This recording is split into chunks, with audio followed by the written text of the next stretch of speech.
am Kamaljeet Singh. I represent Punjab Kisan Union, headed by Sardar Ruldu Singh Mansa, popularly known as Kundewala Baba.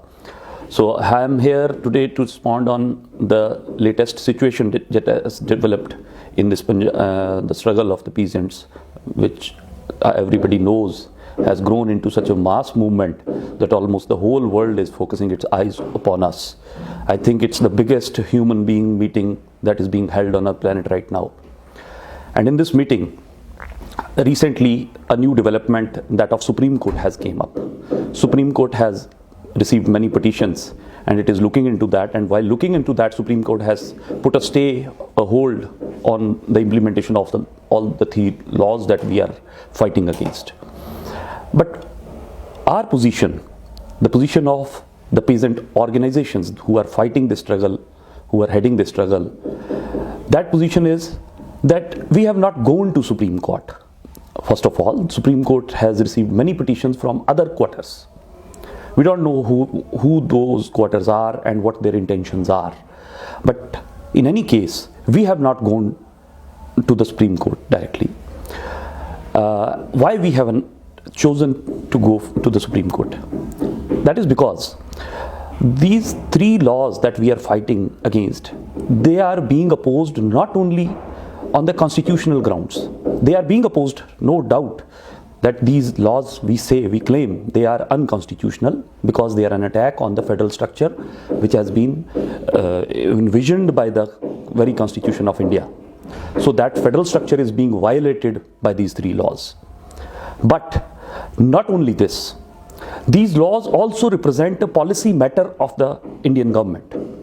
The Modi government has also stated that it has an intent, a political will, to let the corporate enter into the food grain market and make direct purchases from the farmers. And this is a problem for us that we are fighting right now.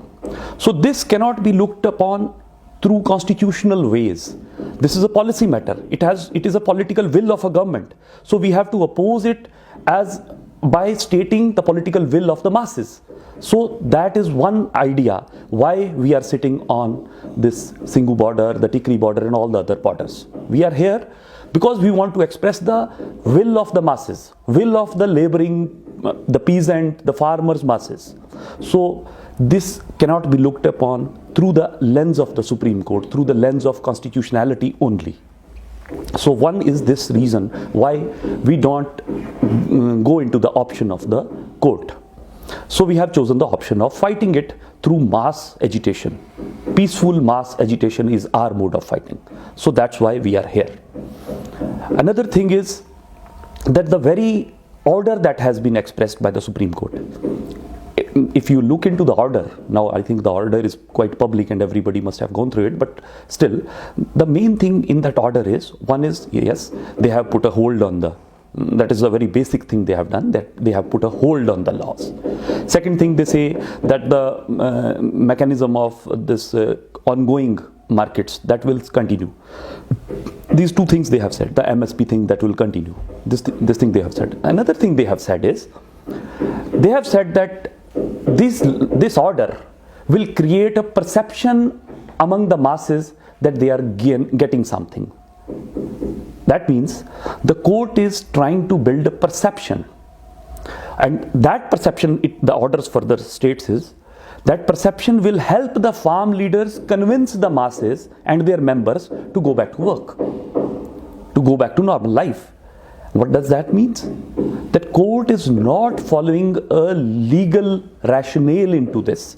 The court is rather following a political rationale. So this in itself is something which should be looked upon while looking into this court order. It is reading not something out of some jurisprudence. It is reading something out of the very needs of the government. That is, to persuade the farm leaders to further persuade their masses to go back. And this is where we differ. That is why we are not recognizing ourselves as a party to this order. Another thing is the committee that they have formed. They have formed a committee which the court has entrusted with the task of intermediating between the government and the peasantry. And this court says will follow a mechanism that the committee will receive, suppose the peasants goes there, the committee will receive their grievances, it will look into what government says, and then it will form some recommendations. We don't want to bind ourselves to the recommendation of any committee. I particularly say any committee. Why? Because one thing is that the members of the committee, we have clearly expressed, they are all those people who have already been known to be in favor of these laws. So this committee has not even followed any known visual standard of any neutrality. So this committee is not at all a neutral committee, an unbiased committee. It is a biased committee. It is comprising of members who have already been known to be in favor of these laws. So it seems that this committee starts another process, back to square one process, which the government was already following. The government was trying to tuition the farm leaders that these bills are good for you. So the same process is being expected by us from this committee. So we are not going to this committee. So again I refer that we are not going to this committee, not on the count that it is comprised of biased people, but also on the ground that we don't recognize this process.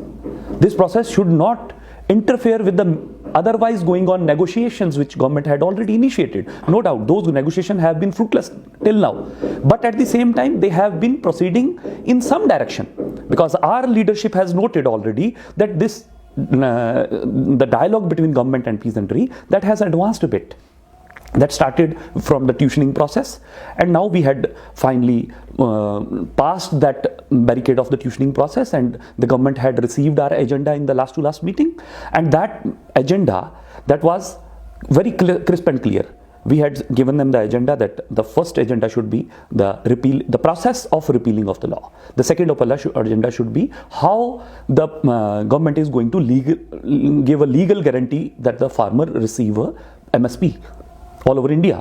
And the third was no doubt about repealing that Electricity Act Bill 2020, and the fourth was about making changes in the environmental law, that was making a provision of some penalty and imprisonment for the farmers who burn paddy husk.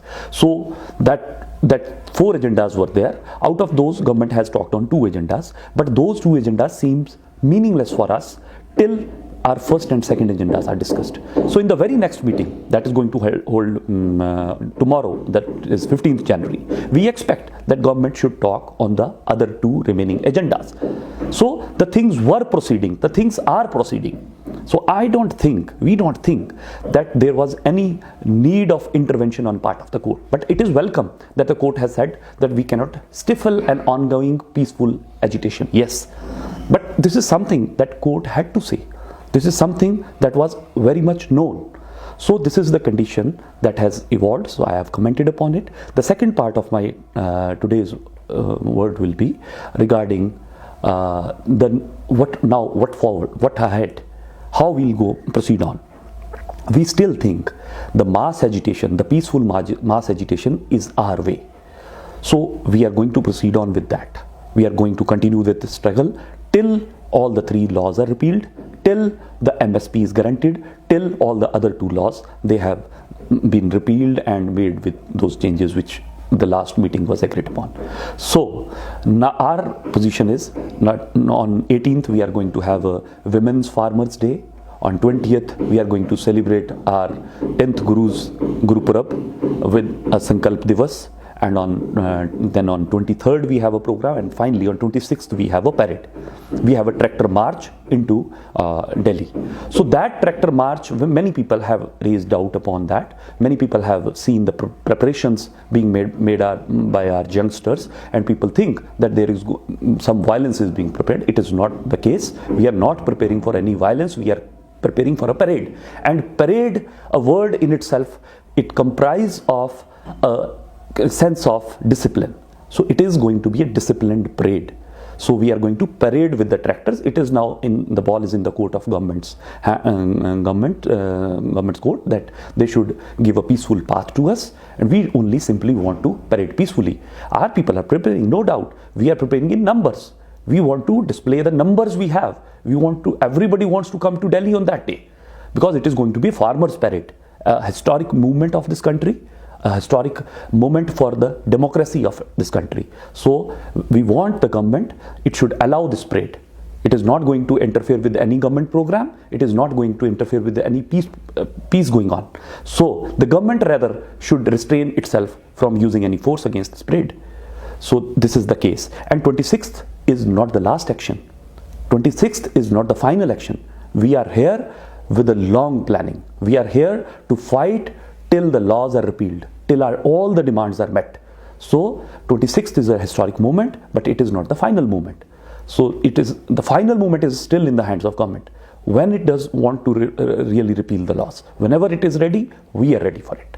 So this is the situation. So I assure everybody that 26th parade is going to be a peaceful parade. It is not going to interfere with any of the government programs, and government should restrain itself from using any force against the people. People want to march peacefully. People want to celebrate democracy. It want to broaden the horizons of democracy in India.